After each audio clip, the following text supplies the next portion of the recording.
Now, diaspora remittances over the past 5 years have been going up. This could be attributed to the fact that Kenyans living abroad are now sending back more money into the country, and in fact, it came top on foreign exchange, that is in the year 2015 by December, where they said that diaspora remittances shot up 2 billion of Kenya shillings after horticulture, tea, and also tourism. And so to further help us understand how exactly the diaspora is doing, we've got two gentlemen in studio, Augustus Muli, who is the CEO for Global Links, and we have Boniface Swa, who is the country manager for Global Links. Thank you both for joining us. So a lot of people tend to think that the life in the diaspora is very difficult, but yet it's very lucrative. And I would like to hear your perspective on how business goes in the diaspora. Life in the diaspora is not easy. Living in the diaspora, many times we get overtaken by events happening in the country. You come back and find your friends have developed businesses, they've built houses, and a lot of things happen which you're not aware of. So it's true. That's true, yeah. Okay, all right. And from where you sit, where exactly are you based? Are you based here? You're based? I'm based here. Okay. I'm the one who handles like the network from diaspora in Kenya, trying to bring guys back home, tell them, but look here, you guys can still invest back home here. And also the companies that have interest in the diaspora, trying to advise them that, look, we have a lot of Kenyans in the diaspora. This is what you guys can do to tap that market. All right, and they say that, you know, the biggest contributors when it comes to foreign exchange in terms of diaspora remittances are from North America and Europe. Where exactly are you based? I am based in Dubai. Now, our role as a company has been to link the Kenyan companies to the Kenyans in the UAE. Ours is a marketing and event management company. So we do a market research to find, to relate to the Kenyans in Dubai and the UAE, and to relate them to the country, to the companies that come to look for investors in Dubai. All right. And so how many companies are you dealing with at the moment that are investing in, say, the United Arab Emirates? A lot of companies are interested to come to Dubai. Different companies, financial institutions, real estate companies, logistics companies, cargo. And when they come to Dubai, when they're interested in coming to Dubai, we are the ones who will show them who to meet. We arrange for them events where they can meet prospective investors, people who are interested to invest back in the country. Right. Does the same apply to the other way around, encouraging people in the United Arab Emirates or investors per se to come and invest in Kenya? And if yes, what sectors are we looking at, Boniface? The same. We are doing real estate, insurance, logistics. We also have learning institutions. Some are interested in Dubai and the diaspora. So we are acting as the link, advising them on. So there have been a number of issues about workers' harassment, especially in the United Arab Emirates, Dubai, and in Etihad as well. There have been a number of cases that have been recorded, cases to do with harassment, and your companies are key in ensuring that this does not happen. But what are you doing as Global Links to ensure that there's no harassment of Kenyan workers in the United Arab Emirates? A lot of people confuse United Arab Emirates with Saudi Arabia.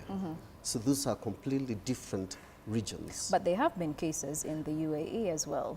Like anywhere else in the world, there'll be such cases. But in Dubai, the Kenyan consulate, working with the Kenya Welfare Association, has been very instrumental in looking at issues affecting Kenyans. And most issues are very, very effectively dealt with. Of course, there'll be other complicated issues, but the two institutions working with the UAE government have been able, in many cases, to solve most of these problems. All right. When you say to solve most of the problems, I'm really insisting on this. What have you put in place? What measures have you put in place to ensure that the Kenyans who go to invest in Dubai, for instance, have their rights protected as workers there? I wish to say that Dubai is actually one of the best places to work.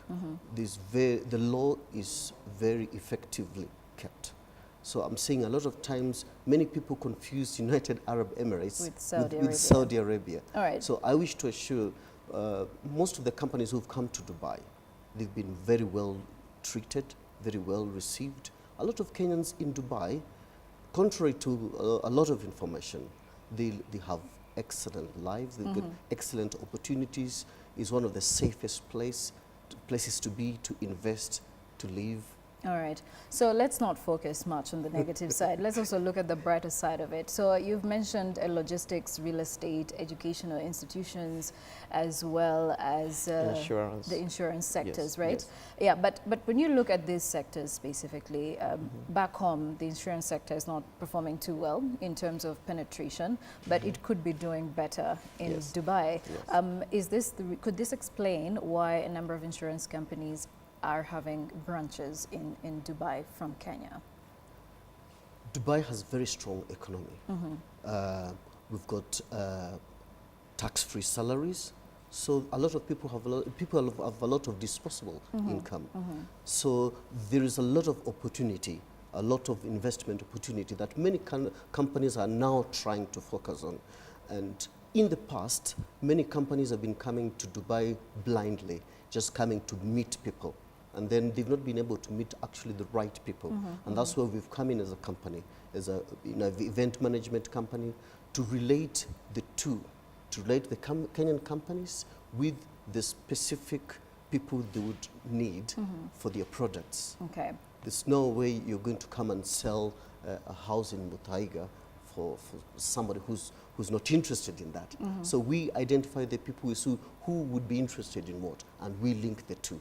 Who would be interested in this kind of insurance policy, and then we relate them to the companies in Kenya. All right.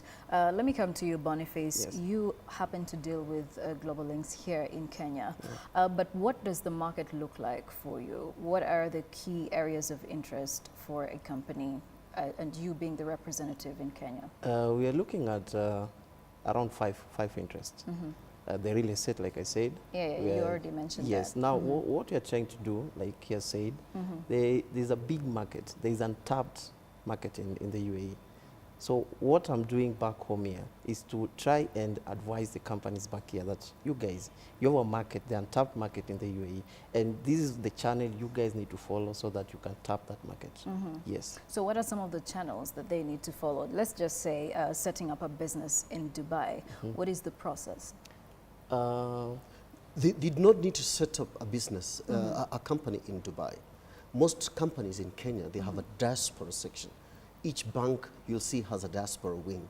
Each insurance company will have a diaspora wing. And this is where we link them. We link the diaspora branch with the Kenyans.